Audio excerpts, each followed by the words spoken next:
Divestment dilemma seems to be haunting the government, and which is why the highest authority, the Prime Minister, has decided to step in now. The Prime Minister did meet top ministers on PSU divestment.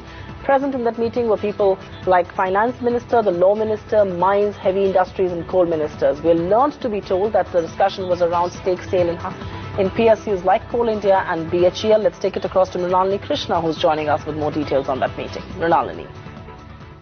Sources have indicated in the past as well that there is a question over the legality and a need for an amendment in the Mines and Minerals Regulation and Development Act as far as the residual stake sale in Hindustan Zinc and Balco is concerned. Of course, that issue was discussed in the meeting today. As far as BHEL as well as Coal India is concerned, the nodal ministries have raised concerns about the valuation and the timing of these divestment in these companies because they believe the share prices are too low and there is no point really going ahead and selling the family silver cheap, and which is why there has been this deadlock. Of course, Finance Ministry has been pushing for divestment because remember it has a target of 40,000 crore rupees and it's only crossed about 1,000 crore rupees, so it has to meet its target, and which is why the Finance Ministry has been pushing for government stake sale. However, Finance Minister P. Chidambaram did say that for BHEL as well as Coal India, both the companies as well as the nodal ministries have been asked to consider all other alternative options like buybacks as well as special dividend if these companies as well as the nodal ministries do not want to go in for